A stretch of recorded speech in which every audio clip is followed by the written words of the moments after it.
시청자 여러분 안녕하십니까? 뉴스9 윤종호입니다. 주요 7개국 G7 정상회의 참석자 캐나다 순방에 나선 이재명 대통령이 취임 14일 만에 이시바 시게루 일본 총리와 첫 정상회담을 했습니다. 지난 정부 때는 한일 정상이 취임 50일 만에 만났는데 이번엔 상당히 빨랐습니다.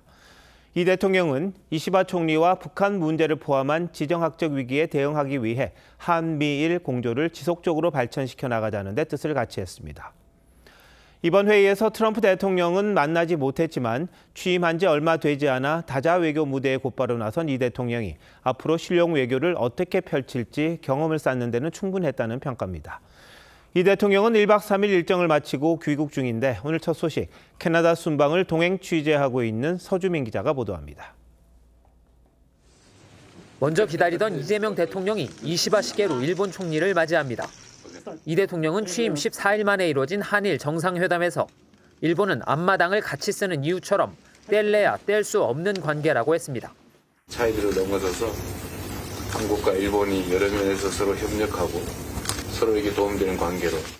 이시바 총리는 우크라이나와 중동, 아시아 정세의 엄중함을 언급하며 양국 공조를 강조했습니다. 日韓の連携協力が地域のために世界のために非常に大きな力となりますことを期待いたしています。 30분간 회동에서 두 정상은 북한 문제를 포함한 지정학적 위기에 대응해 나가기 위해 한미일 공조를 지속적으로 유지, 발전시켜 나가기로 했습니다. 기대됐던 한미 정상회담은 불발됐지만 이 대통령은 이틀에 걸쳐 영국, 캐나다 등 10개국 정상 또는 국제기구 수장과 만났습니다. We have a good, strong relationship, and we want to strengthen it even further, particularly the enhancement of the free trade agreement. FTA 대쟁하는 문제도 사실은 좀 더 진전이 있어야 될 것 같고, 영국과 한국 간의 기존의 협력 관계를 좀 더 강화. 1박 3일간의 정상외교 데뷔전을 마친 이 대통령은 오늘 밤 귀국합니다. 다음 주 예정된 북대서양조약기구 나토 정상회의가 두 번째 외교 무대가 될 가능성이 큽니다. 캐나다 캘거리에서 TV조선 서주민입니다. 한일 정상회담에선 이재명 대통령이 상석을 일본 측에 양보하면서 이시바 총리가 자리를 혼동하기도 했습니다. 브라질과 영국 정상에겐 소년공, 인권 변호사 경험을 언급하며 공감대를 형성했다는데 이어서 최민식 기자가 보도합니다. 일장기 앞에 서서 기다리던 이재명 대통령이 이시바 시게루 일본 총리와 반갑게 악수를 나눕니다. 곧이어 이시바 총리가 자리를 바꿀 것을 제안합니다. 하지만 참모들 얘기에 멋쩍게 웃으며 다시 자리를 바꿉니다.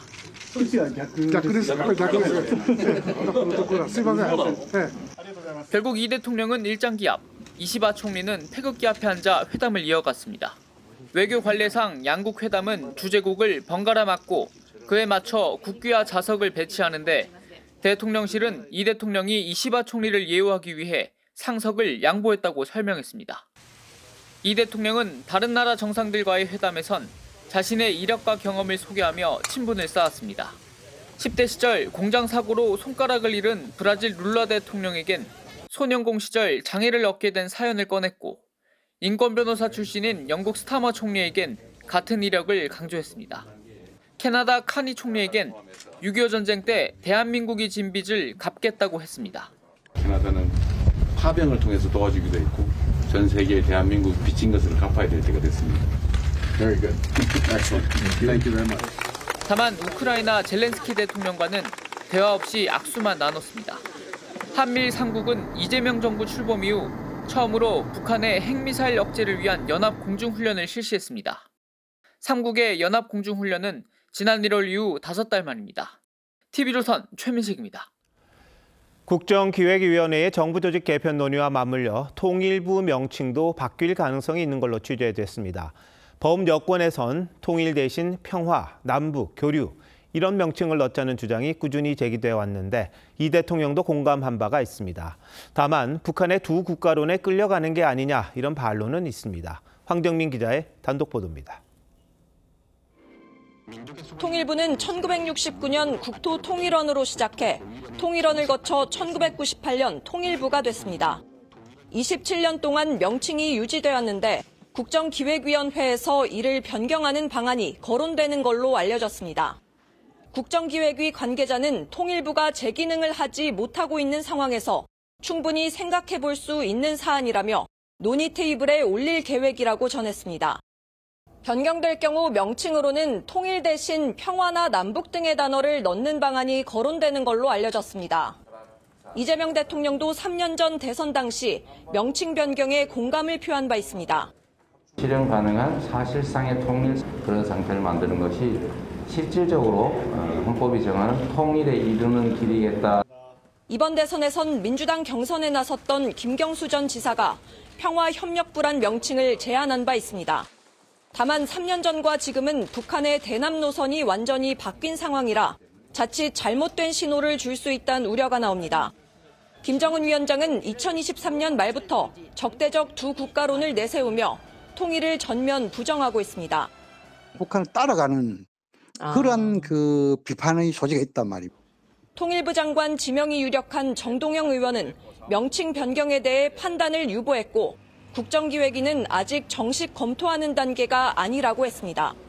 TV조선 황정민입니다. 통일부도 중요합니다만 실제 남북 접촉에선 국정원이 주도권을 쥐는 경우가 많습니다.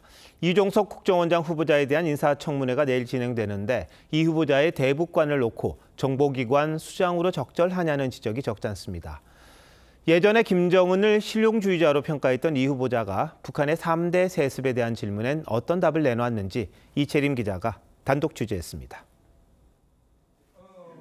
이종석 국정원장 후보자는 국회에 제출한 서면 답변서에서 북한의 3대 세습이 도덕적, 규범적 기준에서 문제가 되는 건 사실이나 북한 특유의 유일 지배체제가 반영된 결과라며 김정은은 집권 10여 년간 위기관리 능력이 향상되는 모습을 보여왔다는 입장을 밝혔습니다. 과거 김정은의 정치 성향을 실용주의적이라고 평가한 바 있습니다. 절대 왕조 국가의 군주라는 그런 특성과 현대 기업이 갖고 있는 경영자, CEO의 자질을 이 두 가지를 갖다 겸비해 놓은 게 김정은이다. 이 후보자는 대북 확성기 방송 중단에 대해 북한도 신속하게 소음 방송을 중단하는 상응 조치로 화답했다며 남북 소통 채널을 복원해 대화 여건을 조성해야 한다고 했습니다. 또 제독 사회학자 송두율 교수가 북한의 시각에서 북한을 이해하자며 주창한 내재적 접근법과 관련해 자신은 비판적 입장이라며 선을 그었지만 보수 진영에선 정보 수장으로서 대북관이 우려스럽다는 지적이 나오고 있습니다. 국정원장을 이종석이라는 사람을 임명했다라는 것이 미국에 어떤 시그널을 줄지에 대해서 생각해 볼 필요가 있고요. 국민의힘은 인류 역사상 유례없는 3대 세습을 외면하는 편향된 인식이라며 내일 청문회에서 철저한 검증을 예고했습니다. TV조선 이채림입니다. 김민석 국무총리 후보자의 재산 증식 과정을 둘러싼 의혹 제기가 계속되고 있습니다. 국민의힘은 김 후보자의 소득 자료를 공개하면서 자금 출처를 밝히라고 요구했습니다. 지난 5년간 수익에 비해 지출이 무려 8억 원이나 많다는 건데 어디서 난 돈인지 해명하라는 겁니다. 이태희 기자의 보도입니다. 국민의힘 인사청문특위가 공개한 김민석 총리 후보자의 소득 증명 자료입니다. 최근 5년간 사업소득과 기타 소득이 총 1,420만 원으로 적혀 있습니다. 국회의원에게 지급되는 세비까지 김 후보자가 5년간 벌어들인 수입은 약 5억 2천만 원입니다. 국민의힘은 추징금과 생활비, 자녀 유학비 등으로 사용한 돈만 13억 원에 달할 것이라며 8억 원 자금 출처를 공개하라고 했습니다. 김 후보자가 앞서 부의금과 강연료 등 기타 소득이 있었다고 해명했지만 증빙된 소득으론 설명이 부족하다는 겁니다. 공식으로 번 돈보다 8억 원이나 더 썼는데 국민 앞에 성실히 설명해야 할 의무가 있지 않습니까? 떳떳하면 5분이면 됩니다. 김 후보자가 2007년 대학 동기로부터 2억 원 정치자금을 수수하면서 한 발언도 논란입니다. 당시 판결문에 따르면 김 후보자는 혹여 시비거리가 있으면 그땐 빌린 걸로 하자거나 만에 하나 조사를 받으면 차용증을 보여주며 빌려준 거라고 하면 더욱 완벽할 것이라고 했습니다. 국민의힘은 김 후보자 아들의 유학 비용이 자료로 소명되지 않을 경우 전 배우자의 청문회 출석도 필요하다고 했습니다. 전 배우자가 다 일임해서 비용을 댄 것으로 알고 있다. 송금한 것이 확인되면 전 배우자에 대해서는 증인으로 채택했다가도 철회할 수 있는 문제입니다. 국민의힘은 자료 제출 요구가 97건인데 실질적으로 제출된 건 2건뿐이라고 지적했습니다. TV조선 이태희입니다. 이 같은 야당 공세에 김민석 후보자가 반박하는 상황도 며칠째 반복되고 있습니다. 김 후보자, 오늘은 친여 유튜브에 출연해 각종 의혹들 대부분이 정치 검찰의 음해라고 주장했습니다. 후보자 신분으로 외신 기자 간담회를 갖고 각종 정책 점검에 나서는 모습 이례적이죠. 의혹 해명 방식도 남다르다는 지적입니다. 게다가 여당은 김 후보자 의혹을 제기하는 야당 인사청문위원을 공격하기도 했습니다. 장윤정 기자가 보도합니다.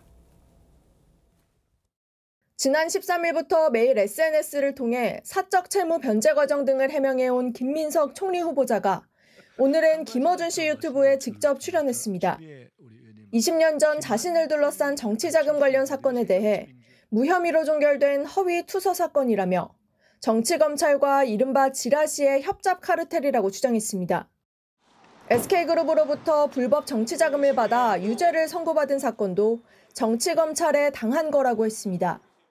영수증 처리는 당연히 그런 경우는 중앙당에서 해줘야 맞죠. 정치검찰이 이렇게 저렇게 하고 뭐 장난을 친 거예요. 또 2010년 민주당 최고위원으로 활동하면서 중국 칭화대에서 석사 학위를 받은 게 가능하냐는 의혹도 반박했습니다. 월주급에 아침 회의를 하고 7시 회의를 하고 8시, 9시 비행기를 타고 일주일에 한 2번씩 왔다 갔다. 후보자 신분으로 물가안정간담회와 부처 업무보고 등을 연일 소화해왔는데 오늘은 서울 재난상황실을 찾아 장마와 수해 대응 상황을 점검했습니다. 여당 의원들은 김 후보자를 검증 중인 야당 의원 공격에 나섰습니다.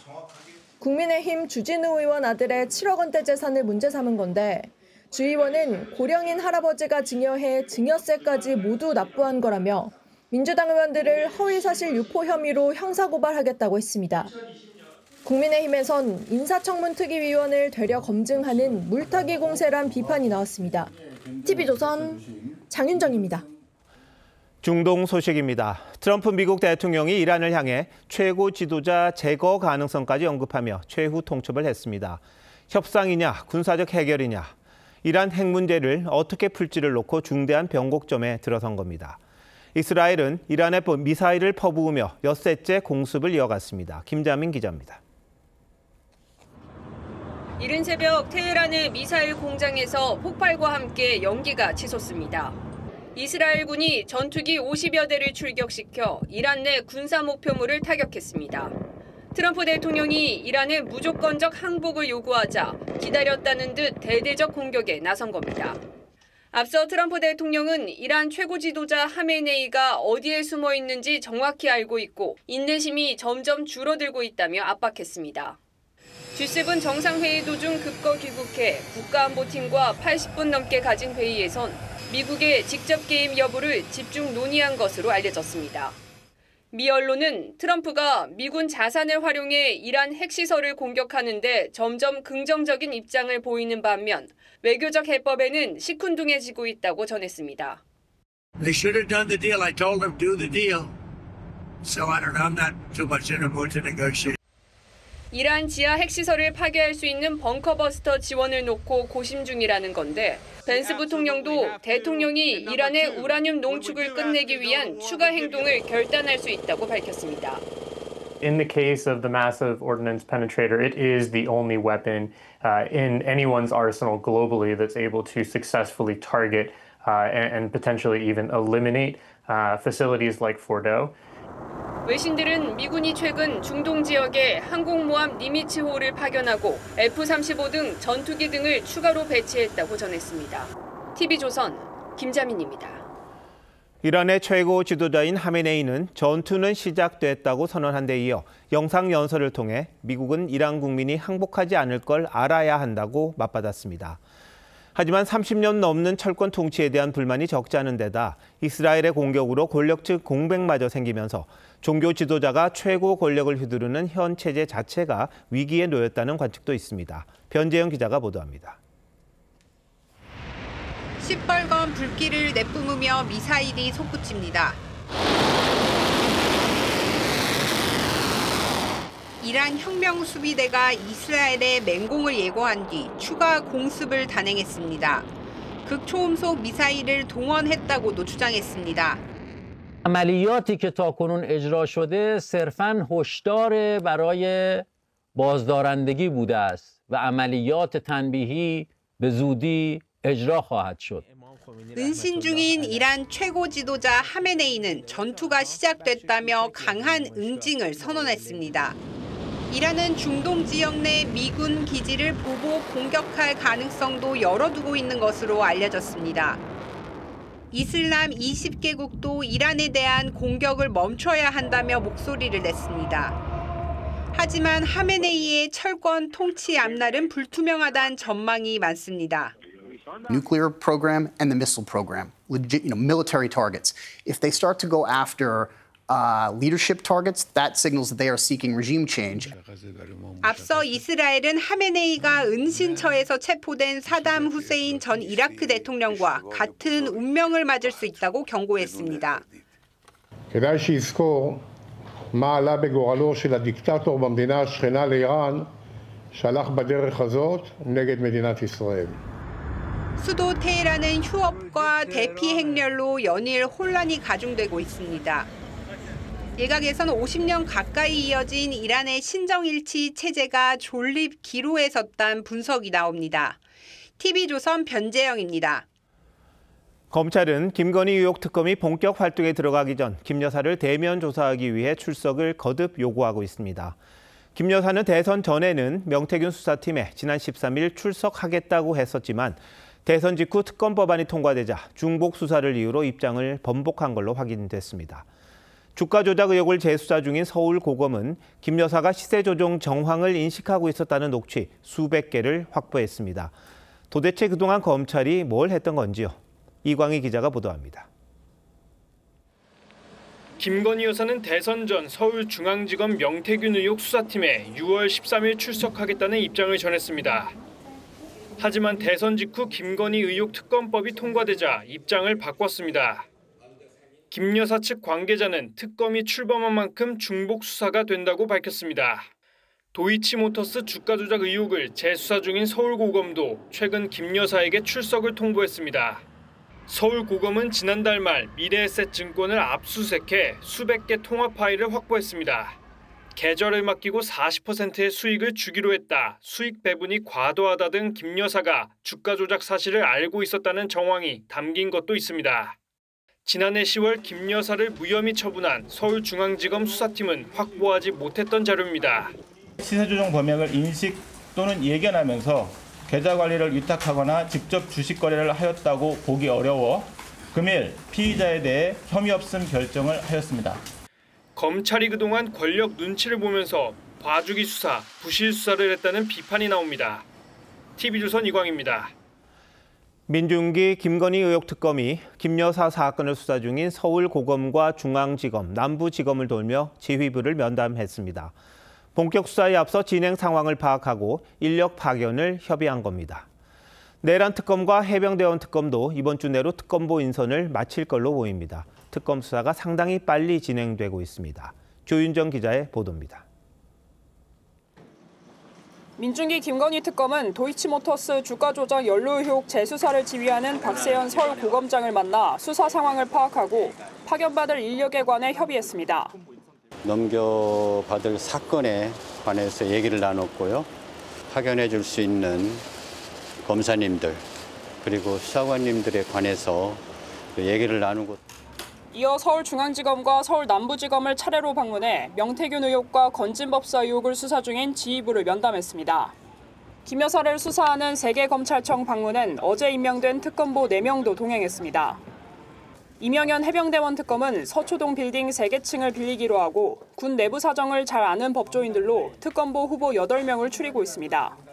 저희 특검은 그러니까 국방부에 관련된 분이 많기 때문에 국방부 조직이나 그런 내부 사정에서 잘 아는 분이 필요하거든요. 조은석 내란 특검은 특검보 후보로 8명을 추천했고 이재명 대통령은 이 가운데 6명을 이번 주에 임명하게 됩니다. TV조선 조윤정입니다. 지난 대선 사전투표일에 유권자가 받은 봉투 안에 이미 기표된 투표용지가 발견되는 일이 있었습니다. 당시 선관위는 유권자의 자작극이라고 의심했는데 알고 보니 투표 사무원의 실수였습니다. 엉뚱하게 유권자에게 책임을 떠넘긴 선관위는 제대로 된 사과 없이 짧은 유감 표명만 했습니다. 김준석 기자입니다. 이재명 후보 이름 옆에 붉게 기표가 돼 있고 투표용지 중간에는 무효표를 의미하는 도장이 찍혀 있습니다. 지난달 30일 경기 용인의 한 사전투표소에서 20대 여성 유권자가 회송용 봉투 안에서 발견한 투표용지입니다. 옆에 선관위 분께 바로 보여드렸죠? 여기 용지가 있는데요. 이거 이러면 안 되는 거 아닌가요? 하고. 당시 선관위는 투표 혼란을 부추기려고 벌인 자작극이 의심된다고 밝혔습니다. 하지만 경찰 수사 결과 투표 사무원이 회송용 봉투를 잘못 배부한 게 원인이었습니다.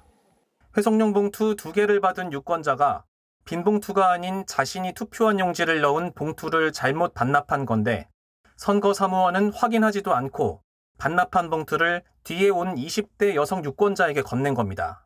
이에 대해 선관위는 전례가 없었고 실제 일어날 가능성도 희박한 상황이라며 선거인을 의심한 것에 대해 유감을 표한다고 밝혔습니다. 전 단순한 실수하고 착오하고 이제 결합해가지고 일어나는 그런 상황이라서. 하지만 M1 유권자 탓을 하더니 제대로 된 사과조차 없다는 비판이 나옵니다. 자작극으로 언론 보도를 하고 거짓짓을 이렇게 한 것이 이 모든 것을 여자한테 뒤집어 씌우기 위한 그런 빌드업이다 이렇게 생각을 했는데 선관위가 진상 확인도 없이 자작극이라고 공표한 것은 명예훼손에 해당할 수 있다는 해석도 나옵니다. TV조선 김준석입니다. 한밤중에 서울 주택가에서 뭐에 홀린 듯 허공에 흉기를 마구 휘두르던 남성이 경찰에 붙잡혔습니다. 알고 보니 마약에 취한 상태였습니다. 임희원 기자의 보도입니다.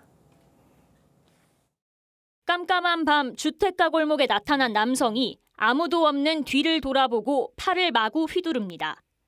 손에는 20cm 길이의 흉기를 들고 있습니다. 휘적휘적 계속 걸음을 옮기던 남성. 뭔가를 쫓으려는 듯 중얼대며 또다시 흉기를 위아래로 휘젓습니다. 남성의 이상 행동을 목격한 주민은 조용히 뒷걸음질 칩니다. 어제 새벽 1시쯤 서울 서초구 주택가에서 누군가 흉기를 휘두른다는 신고가 경찰에 접수됐습니다. 흉기를 휘두르던 남성은 경찰이 출동하자 자신의 집으로 들어가 문을 잠그고 버텼습니다. 창문으로 도망가는 걸 대비하기 위해 소방서까지 출동해 에어매트를 깔았습니다. 1시간 대치 끝에 남성은 문을 열고 체포됐습니다. 아까 남자분 데리고 지금 얘기하고 계시고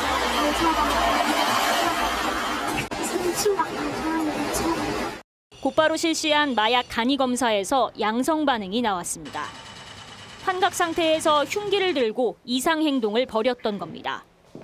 소리 들리거나 우는 소리를 많이 듣긴 했었어요. 근데 그게 그 사람이었더라고요. 경찰은 구속영장을 신청하고 마약 입수 경로를 조사하고 있습니다. TV조선 임희원입니다.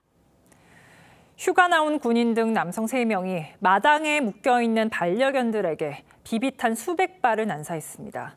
학대는 1시간 넘게 이어졌는데 한 마리가 숨지고 2마리는 크게 다쳤습니다. 이성진 기자가 취재했습니다. 비비탄 총을 들고 길을 걷던 남성들이 음식점 마당에 들어서더니 반려견을 향해 사격합니다. 손 전등까지 비춰가며 조준해 발사합니다. 몸을 피하는 반려견을 쫓아 10초 넘게 연사하는 등 남성들의 학대는 1시간 넘게 계속됐습니다. 이 집에 살던 반려견은 병원에서 숨졌는데 집 안과 주변에서 비비탄 총탄 수백 발이 발견됐습니다. 다른 2마리는 이빨이 깨지거나 실명 위기에 놓이는 등 크게 다쳤습니다. 이제 안방 내에 출혈이 있다 보니까 그 뒤쪽에 있는 동공이 확인이 안 될 정도로 너무 빨갛게. 피해 견주는 남성들을 경찰에 신고했습니다. 사람이 어떻게 생명의 눈을 보고 그런 짓을 할 수 있습니까? 꽤 있는 강아지를 아무 이유 없이 와가지고. 남성들 가운데 2명은 휴가와 외박을 나온 해병 대원이었고 나머지 1명은 동생이었습니다. 사냥을 하듯이 이렇게 비비탄을 쏘는 장면이 나오는데요. 이거는 뭐 진짜 군대에서 배운 어떤 그런 연습을 하는. 경찰은 해병 2명은 군 당국에 이첩하고 민간인 1명은 동물보호법 위반 혐의로 입건해 범행 동기 등에 대해 조사하고 있습니다. 민간인 가해자는 강아지가 물어서 위협 사격을 했다고 주장한 것으로 알려졌습니다. TV조선 이성진입니다. 서울 한복판에서 짝퉁 제품 제조 공장이 적발됐습니다. 무려 2년 동안이나 버젓이 운영됐는데 경찰에 급습할 당시 7억 원 상당의 가짜 명품이 산더미처럼 쌓여 있었습니다. 황재영 기자입니다. 옷들이 비닐봉투에 쌓여 있습니다. 상자를 열어보니 포장된 셔츠 가슴 부분에 빨간 명품 로고가 선명합니다. 그 옆으로도 옷을 가득 담은 커다란 자루가 수십 개입니다. 모두 프랑스 명품 브랜드를 도용한 옷들입니다. 상태로는 국내에서는 만들지 못합니다. 그걸 아셔야 됩니다. 공장을 급습한 경찰이 압수한 셔츠가 3,600여 장, 7억 6천만 원어치입니다. 정품 가격으론 10억 원이 넘습니다. 아직 달지 않은 가짜 라벨도 15,000개나 나왔습니다. 평범하게 생긴 이 상가 건물에서 대규모로 가짜 의류가 만들어지고 있었습니다. 2년 동안 생산된 가짜 명품 옷은 온라인에서 정품의 70% 가격에 팔렸습니다. 경찰은 지난달 폐점 정리 할인 매장에서 짝퉁 단속을 하던 중 국내 제조 공장에 대한 첩보를 입수하고 한 달 넘게 추적한 끝에 본거지를 찾았습니다. 단속을 하다 보니까 국내에서 들어오는 경로가 있더라고요. 그래서 국내에서 생산하는 업체를 확인하다 보니까 경찰은 가짜 명품 제조업자 2명을 상표법 위반으로 입건하고 추가 범죄와 공범이 있는지 등을 수사하고 있습니다. TV조선 황재영입니다. 오늘 서울 낮 기온이 32도까지 오르면서 무더위가 이어졌습니다. 내일부터는 장마가 찾아옵니다. 특히 모레 오후부터는 시간당 50mm의 매우 강한 비가 예상돼 피해 없도록 주의하셔야겠습니다. 최원영 기자입니다. 분수 터널을 거닐며 더위를 식혀보지만 내리쬐는 햇볕에 땀이 줄줄 흐릅니다. 오늘 낮 서울은 32도, 대구의 수은주는 33도까지 올랐습니다. 점점 동남아화되는 느낌이에요. 점점 습해지고 너무 더위가 더운 것보다 습한 것 때문에 더 힘든 것 같아요. 내일은 오늘보다 낮 기온이 더 오르다 오후부터 장맛비가 시작되겠습니다. 충남 서해안과 제주도를 시작으로 밤부터는 수도권과 강원 내륙, 충청권 등에 비가 오기 시작해 모레는 전국에 비가 내리겠습니다. 평년보다 중부지방은 닷새, 남부는 사흘 빠른 장마입니다. 모레까지 수도권과 충청권엔 최대 60mm, 전북과 경남엔 최대 40mm, 경기 북부와 강원 북부엔 80mm 이상 많은 비가 예상됩니다. 이번 장맛비의 고비는 모레 오후부터입니다. 서해상에 저기압이 유입돼 정체전선이 강화되면서 모레 오후부터 수도권과 강원 내륙엔 시간당 최대 50mm의 비가 예상됩니다. 특히 밤사이 좁은 지역에 집중호우가 내릴 가능성도 있습니다.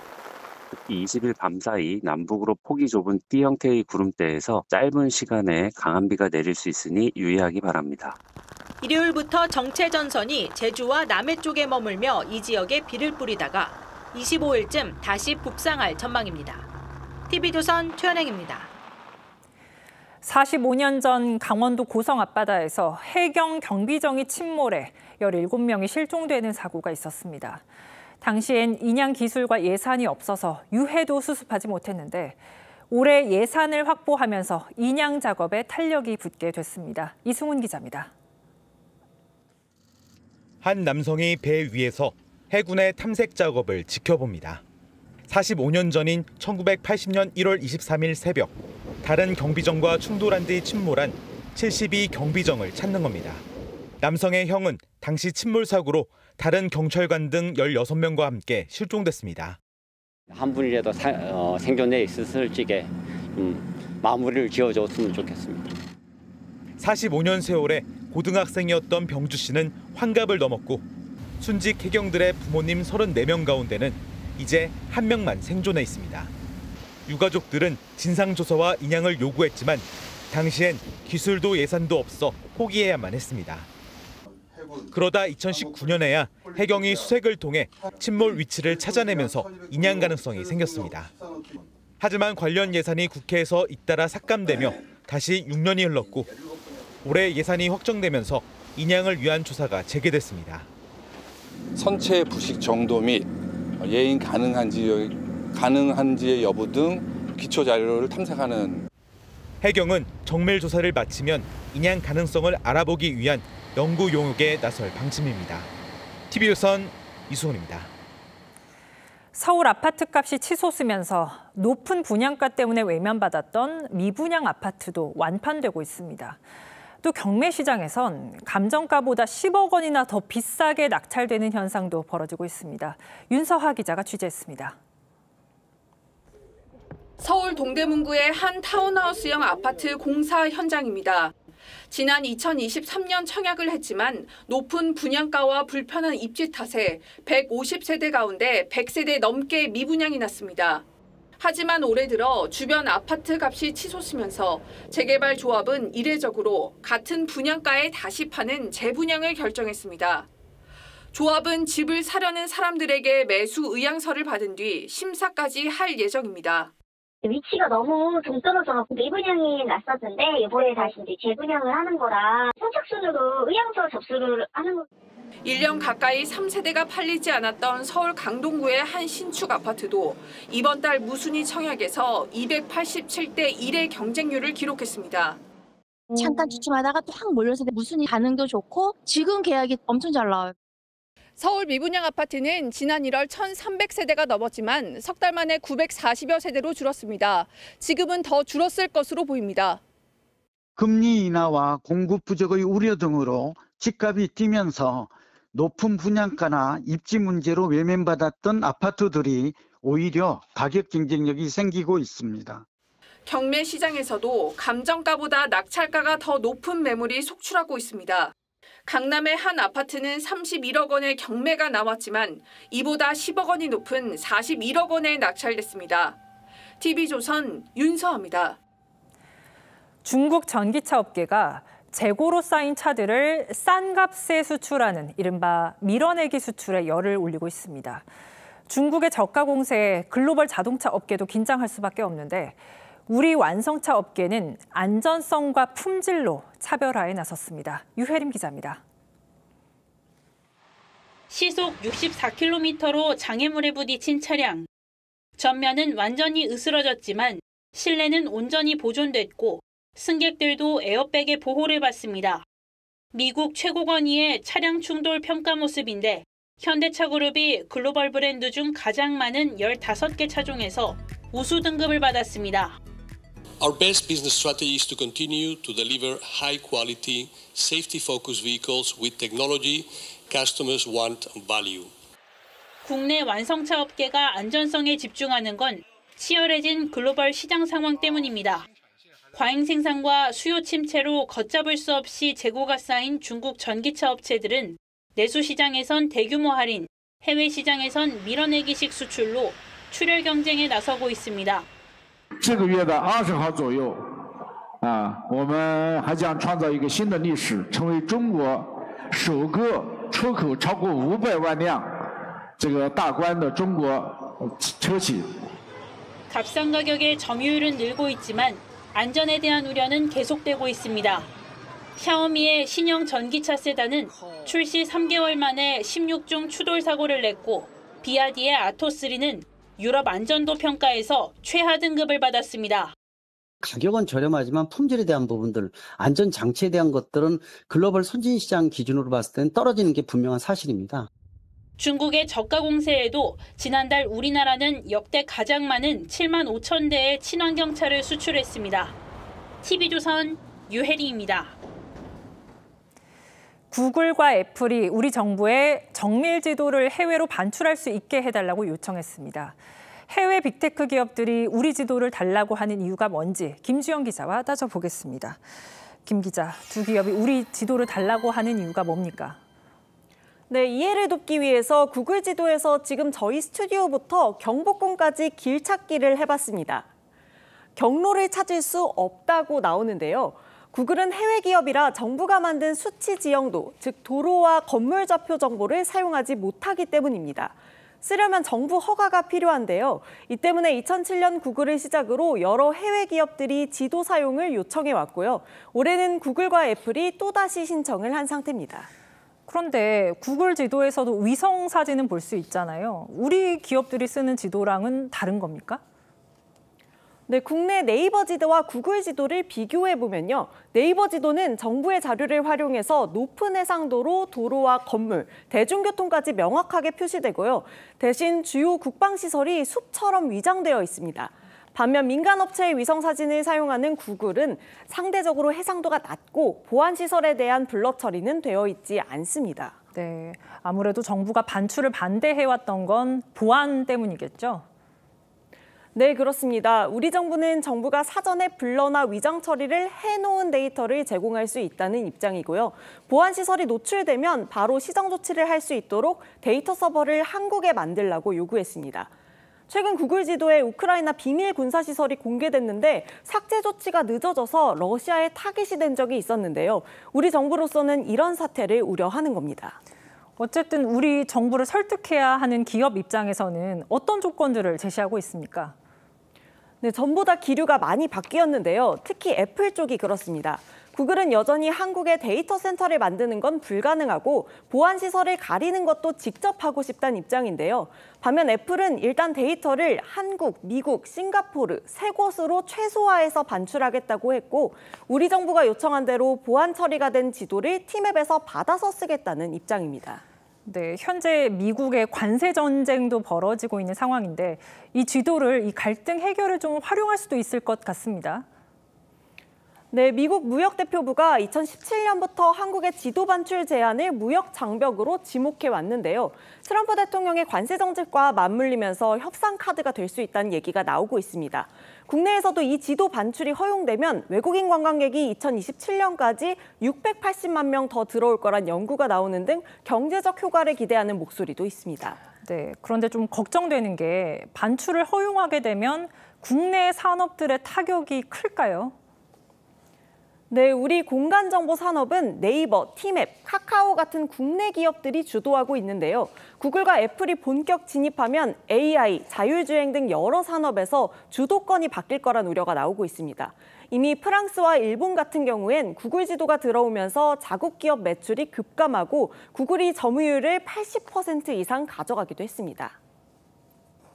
정보에 대한 주권을 우리가 함부로 외국의 민간 기업에게 넘겨주는 문제가 있고요. 잘 만들어진 서비스를 그냥 헐값에 외국에 넘기는 그런 문제가 생기니까요. 네, 우리 정부가 고려해야 할 사항이 많겠지만 국가 안보 문제만큼은 좀 걱정하는 일이 없도록 현명한 결정을 내려주길 바랍니다.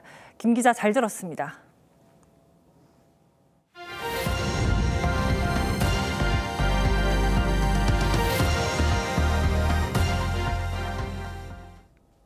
러시아의 세르게이 쇼이구 국가안보회의 서기가 2주 만에 다시 평양을 방문해 김정은 국무위원장을 만났습니다. 북한 매체는 러시아에 협조할 내용을 확정하고 관련 계획을 수락했다고 보도했는데 6천 명의 비전투 인력 파병을 확정했다는 뜻으로 보입니다. 대통령실은 우려할 일이란 입장을 냈습니다. 먼저 윤동빈 기자의 보도입니다. 의전 차량 앞까지 마중 나온 김정은 국무위원장이 쇼이구 러시아 안보회의 서기를 웃으며 끌어안습니다. 뜻깊은 시기에 평양을 찾은 세르게이 쇼이구 동지를 반갑게 맞이하시고 따뜻한 담화를 나누시었습니다. 지난 4일 이후 불과 2주 만에 다시 만난 건데 쇼이구가 푸틴 대통령의 친서를 낭독하자 김정은은 흐뭇한 표정을 지어 보였습니다. 조선민주주의인민공화국이 협조할 내용들을 확정하시고 관련 계획들을 수락하셨으며 북한 매체는 지난해 6월 체결한 포괄적 전략 동반자 관계에 따라 계획을 수락했다고 보도했는데 쇼이구가 밝힌 북한의 추가 파병 계획을 확정했다는 의미로 풀이됩니다. 쇼이구는 어제 러시아 매체에 쿠르스크주 재건을 위해 북한이 공병과 건설 인력 6천여 명을 파견할 것이라고 했습니다. 북한군 파병을 기념하는 사업도 논의된 것으로 전해졌는데 3차까지 이어진 파병 대가로 북한이 첨단 기술을 제공받을 것이란 우려가 나옵니다. 대통령실은 지지하지 않는다는 입장을 내놨습니다. 외교부도 북한 노동자 고용은 UN 안보리 결의 위반이라며 북한과 러시아는 불법 협력을 중단하라고 촉구했습니다. TV조선 윤동빈입니다. 병력뿐 아니라 무기와 장비 움직임도 심상치가 않습니다. 서방 국가들은 그동안 우크라이나에 전차 등을 지원해 왔는데 러시아가 노획한 물량이 많습니다. 그걸 북한으로 보내는 정황을 우리 당국이 포착했는데 우리 군의 장비와 비슷한 게 많아 전력 노출이 우려됩니다. 홍연주 기자의 단독 보도입니다. 독일과 미국, 영국 등 서방 국가 국기를 붙인 군수 장비들이 모스크바 광장에 줄지어 서 있습니다. 지난해 5월 열린 러시아군의 트로피란 전시회로 모두 우크라이나 전쟁에서 노획한 무기들입니다. Воевать на таком, конечно, не пошел, потому что если из пулемета уже у него все пробьет. 그런데 이들 장비가 나진을 통해 북한으로 들어가는 모습이 한미 당국 정보망에 포착된 것으로 알려졌습니다. 정보당국 관계자는 독일 전차인 레오파드와 자주포 등 다양한 장비가 북한으로 들어갔다며 다시 돌려보낼 가능성은 낮아 보인다고 전했습니다. 김정은 위원장은 북한군 파병 초반부터 노획 장비 전달을 요구한 것으로 알려졌는데 자체 분석 후 신무기 개발에 활용할 수도 있습니다. 서구의 최신 기술을 최대한 흡수하려고 할 겁니다. 서구 전차들과 상당 부분 닮아 있는 측면이 있기 때문에 우리 능력을 파악하는 데 도움이 될 것이고. 북한이 전승절로 선전하는 다음 달 정전 기념일에 선전용으로 쓰일 가능성도 거론됩니다. TV조선 홍현주입니다. 텍스트 힙이라는 신조어가 있습니다. 책을 읽는 행위는 힙하다, 즉 멋지다는 겁니다. 이렇게 젊은 층의 독서 열풍 속에 서울국제도서전이 오늘 개막했습니다. 입장권 15만 장이 사전에 매진됐을 정도로 인기가 뜨거웠습니다. 박소영 기자가 다녀왔습니다. 출판사 부스마다 책을 사려는 사람들로 북적입니다. 북토크가 열리는 공간은 작가를 만나러 온 독자들로 꽉 찼습니다. 잘 놀아주세요, 제 책과. 국내 최대 책 축제 서울국제도서전이 5일간의 막을 올렸습니다. 17개 나라에서 출판사 530여 곳이 참여했는데 입장권 15만 장이 모두 사전 판매됐을 정도로 호응이 뜨겁습니다. 도서전의 흥행은 몇 년 전부터 예고됐습니다. 젊은 층 사이에서 독서가 새로운 취미로 떠오르면서 최근 열린 오프라인 책 행사는 예외 없이 흥행했습니다. 출판사마다 굿즈를 만들고 책의 성격에 맞는 부스를 꾸미는 등 마케팅에도 불이 붙었습니다. 사람이 너무 많아서 정말 책 붐이 왔구나라는 생각을 되게 많이 하게 됐고요. 근데 여러 사람들이 책 읽는 문화가 만들어지는 것 자체는 되게 긍정적인 것 같아요. 그 지하철 같은 데 타면은 거의 핸드폰만 보고 그러니까 책 많이 안 좋아한다고만 생각했는데 생각보다 그래도 아직은 종이책을 많이 좋아하는구나 싶어. 올해 도서전의 주제는 믿을 구석으로 출판문화협회는 삶의 위기마다 책이 의지할 곳이 되어주기를 바라는 마음을 담았다고 설명했습니다. 출판문화협회장의 도서전 사유화 논란과 현장 판매분 부족 문제 등은 해결해야 할 숙제로 남았습니다. TV조선 박소영입니다.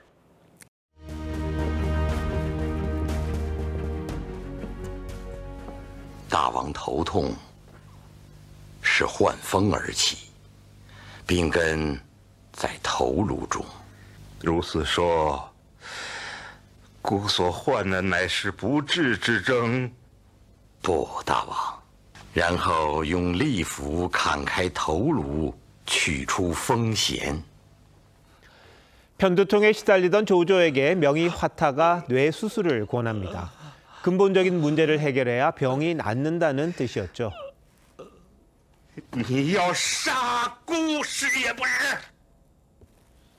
의심 많은 조조는 화타가 자신을 암살하려 한다고 생각해 죽였습니다. 그리고 자신도 결국 편두통으로 죽습니다. 죽을 병을 고치려면 때론 죽을 각오를 해야 합니다. 대선에서 무참하게 패배한 뒤 한때 국민의힘에서 개혁의 목소리가 나오기는 했습니다. 그런데 한때뿐이었습니다. 개혁을 논의하려던 의총이 취소되고 개혁 논의가 지지부진해지면서 선거를 이긴 정당 같다는 탄식이 흘러나왔습니다.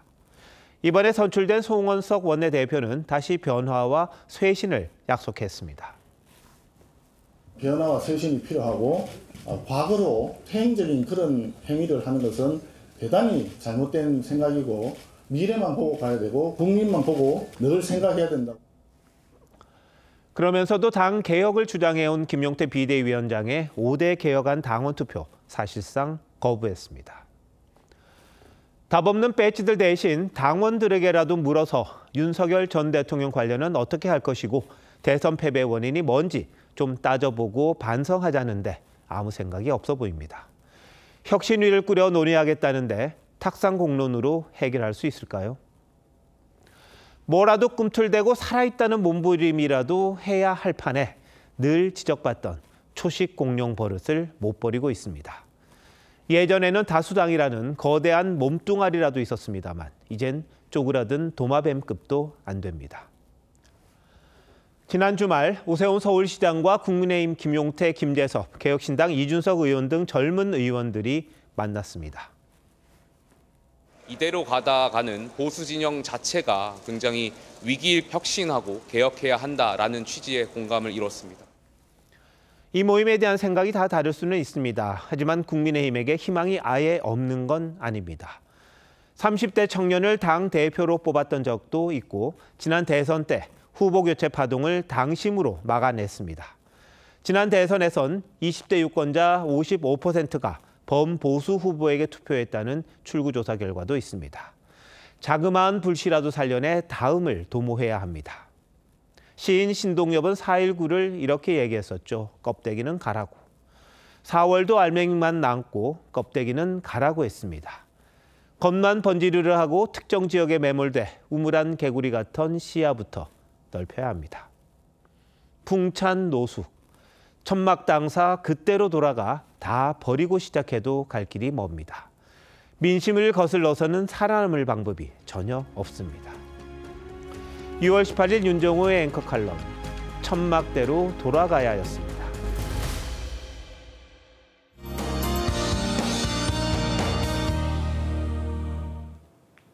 오늘도 강한 볕과 함께 무더위가 기승을 부렸는데요. 본격적인 장마를 앞두고 더위는 계속 이어지겠습니다.